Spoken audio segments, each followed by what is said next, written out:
Hello everyone, welcome to Codes with Strish, a YouTube channel where we grow. In this video, we will learn how recursion actually works. So, first of all, let's see what recursion actually is. So, here is the definition of recursion. It is a method of solving computational problems where the solution depends on the solution to smaller instances of the same problem. Means we have a problem. For example, we have we have this problem 8 factorial. We need to find factorial of a number. तो पहले factorial होता क्या है? For example, we have 5 factorial. This means 5 multiply 4 multiply 3 multiply 2 and multiply 1. So if we need to find 5 factorial, first what we can do is we know कि n की value जो है वो मेरे पास n की वैल्यू मेरे पास 5 है. तो अभी मुझे 5 पता है, लेकिन मेरे लिए एक बड़ी प्रॉब्लम है इस पूरे को सॉल्व करना. मतलब 4 की 3 में मल्टीप्लाई, 3 की 2 में, 2 की 1 में. नाउ जब हम इस वाली स्टेज पे आते हैं, मेरे पास अब नई प्रॉब्लम है 4 की 3 में मल्टीप्लाई करना, उसकी मल्टीप्लाई 2 में करना और उसकी मल्टीप्लाई 1 में करना. यहाँ पे मेरे पास n की वैल्यू है 4. अब मुझे पता है कि मैं 4 तो मल्टीप्लाई कर दूंगी, बट मेरे लिए एक बड़ी प्रॉब्लम है 4 की 2 में मल्टीप्लाई करना और उसकी 1 में मल्टीप्लाई करना. तो नेक्स्ट स्टेज पे मेरी प्रॉब्लम जो है वो छोटी हो जाती है. मेरी प्रॉब्लम हो गई 3 मल्टीप्लाई 2 मल्टीप्लाई 1. नाउ अगेन यहाँ पे मेरे पास जो प्रॉब्लम है वो छोटी हो गई. मेरे को पता है कि मेरे को 3 को मल्टीप्लाई कर दूंगी. अभी मेरे लिए जो दूसरी प्रॉब्लम है वो 2 मल्टीप्लाई 1 करना. और ऐसे करते करते करते करते the problem will get shorter and shorter and इसी प्रोसेस को हम रिकर्जन कहते हैं. हम इसको और डिटेल में समझेंगे. सबसे पहले हम ये प्रोग्राम देखते हैं. जैसे ये एक फैक्टोरियल का प्रोग्राम है. अब इसमें ये इफ वाली जो कंडीशन है ये एक पार्ट है प्रोग्राम का. ये जो नेक्स्ट वाली जो स्टेटमेंट है ये एक पार्ट है, और ये जो थर्ड वाली स्टेटमेंट है ये एक पार्ट है. तो हम रिकर्जन को 3 पार्ट्स में मेनली डिवाइड कर देते हैं. तो सबसे पहला और सबसे इम्पॉर्टेंट पार्ट होता है बेस केस. यानी कि जब मैं इस प्रॉब्लम को छोटे करते करते करते करते जा रही हूँ, तब मुझे कहाँ पर रुकना है, the where I have to stop. ठीक है, तो this is base case. This is called base case. This is very important. अगर हम बेस केस नहीं लगाएंगे तो हमारा रिकर्जन कभी टर्मिनेट ही नहीं होगा. It will go on till the memory is filled. ठीक. Next is this int fact is equal to this, we can say is work we do in every recursive call. And the last is the return statement. So in this work we called this function only. हमने इसी function को call लगाई, तो हम इसको कह देंगे inner function call. ये हमारा एक और मेन पार्ट है. इसी पार्ट की वजह से हम इसको रिकर्जन कहते हैं, क्योंकि जो रिकर्जन वही फंक्शन होता है जो अपने आप को कॉल कर रहा है. ठीक है. सो जब भी रिकर्जन वर्क करता है, जब भी ऐसे फंक्शन कॉल्स होते हैं, तो हमारे पास एक कॉल स्टैक बनता है. अब ये जो कॉल स्टैक है ये मेमोरी में बनता है. ये मेमोरी में कॉल स्टैक बनता है. अब होता क्या है कि सबसे पहले हम फैक्टोरियल को f से डिनोट कर लेते हैं. सबसे पहले ये हमारा मेन फंक्शन है.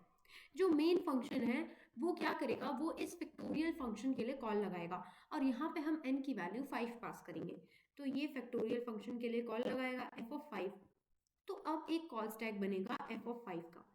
ये जो f ऑफ 5 का कॉल स्टैक है, इसको क्या काम करना है, इसको फैक्ट की वैल्यू निकालनी है. अब ये फैक्ट की वैल्यू क्या है, फैक्ट की वैल्यू है n multiply bye factorial of 4. अब उसे फैक्टोरियल ऑफ 4 फाइंड करना है. तो वो क्या करेगा, फैक्टोरियल 5 फैक्टोरियल 4 के लिए कॉल लगाएगा, और इसके लिए एक और कॉल स्टैक बनेगा फैक्टोरियल 4. अब जो फैक्टोरियल 4 में अब हम आए तो फिर से इफ कंडीशन चेक होगी. बेस केस नहीं हिट हुआ है तो फैक्ट की वैल्यू फाइंड होगी. अगेन इसके लिए जो फैक्ट की वैल्यू है वो है n multiply by f of 4. ये इससे पहले रिटर्न नहीं कर सकता, सॉरी f ऑफ 3. तो अब f ऑफ 3 जो है, अब अगेन f ऑफ 3 उसको चाहिए उसको, तो f ऑफ 3 की वो कॉल एक दूसरे कॉल स्टैक पर लगाएगा ना. अगेन ये f ऑफ 3 का कॉल स्टैक फॉर्म होगा. f ऑफ 3 जो है वो क्या कहेगा, मुझे फैक्ट की वैल्यू चाहिए. फैक्ट की वैल्यू कैसे निकालेंगे, n इंटू f ऑफ 2. अब f ऑफ 2, अब अगेन हमारा काम और छोटा हो गया. अब हमें f ऑफ 2, अब उसे f ऑफ 2 चाहिए, तो अगेन एक कॉल स्टैक बनेगा और ये f ऑफ 2 के लिए कॉल लगाएगा. अब ये जो f ऑफ 2 है ये फैक्ट की दोबारा वैल्यू निकालेगा. Fact is equal to n multiply by f of 1. अब हमारा काम और छोटा हो गया, अब इसे एफ ऑफ वन की वैल्यू चाहिए। तो अब ये जो एफ ऑफ वन है ये अगेन कॉल लगाएगा, एफ ऑफ वन के लिए कॉल लगाएगा और एफ ऑफ वन का एक और कॉल स्टैक बनेगा। अब इसमें आ जाएगा fact is equal to n multiply by f of zero. As soon as this f of zero comes, हमें पता है कि एफ ऑफ जीरो के केस में जब n की वैल्यू जीरो है तो बेस केस सेट हो गया। तो यहाँ से हम नीचे वाले कॉल स्टैक को वन रिटर्न कर देंगे। अब जब ये जो कॉल है ये फिनिश होगी, यहाँ से एफ ऑफ जीरो की वैल्यू वन रिटर्न हो जाएगी। अब जैसे ही वन रिटर्न होगा, यहाँ पे जो n की वैल्यू है वो है one, one multiply one is one, ये जो है ये पिछले वाले कॉल स्टैक को वन रिटर्न करके दे देगी। अगेन अब यहाँ पे n की वैल्यू क्या है, n की वैल्यू टू है और हमारे पास एफ ऑफ वन क्या रिटर्न हो गया है, F of one one return होके आया है, इसकी मल्टीप्लाई करेंगे टू आया, तो ये नीचे वाले कॉल स्टैक को टू रिटर्न कर देगा। नाउ n की वैल्यू अब क्या हो गई, अब n की वैल्यू यहाँ पर n की वैल्यू तो 3 है बट f ऑफ 2 की वैल्यू हमारे पास क्या रिटर्न होके आई, f ऑफ 2 की वैल्यू हमारे पास 2 रिटर्न होके आई। तो अब हम 3 इंटू 2 कर देंगे 6, ये रिटर्न कर देगा अगेन फैक्ट, हम देख सकते हैं यहाँ पे फैक्ट रिटर्न हो रहा है बार-बार, तो अब ये फैक्ट रिटर्न कर देगा विच इज 6।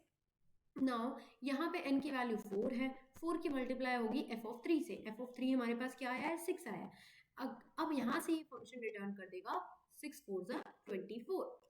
अब यहाँ पर जो फंक्शन है ये n f ऑफ फोर मेरे पास 24 रिटर्न होके आया है। अब 24 की मल्टीप्लाई n से होगी, n इज 5, इसकी इसकी जो मल्टीप्लाई होगी तो ये मेन फंक्शन को क्या रिटर्न करेगा 120। अब ये 120 मेन फंक्शन को रिटर्न कर देगा, तो यहाँ पर मेन फंक्शन अगर मैंने प्रिंट करवाया है तो ये प्रिंट कर देगा f ऑफ 120। ठीक है, तो इस तरीके से रिकर्जन का पूरा फंक्शन कॉल वर्क करता है। ये हमारी कॉल स्टैक है, ये बहुत इंपॉर्टेंट है समझना, बिकॉज कॉल स्टैक से ही हम किसी भी क्वेश्चन को समझ सकते हैं रिकर्जन के, और एक्चुअली मेमोरी में इसी तरीके से रिकर्जन हो रहा होता है। So thank you for watching my video. If you do like the video, if you understand कि मैंने क्या समझा है, then hit the like button and subscribe to this channel. Thank you.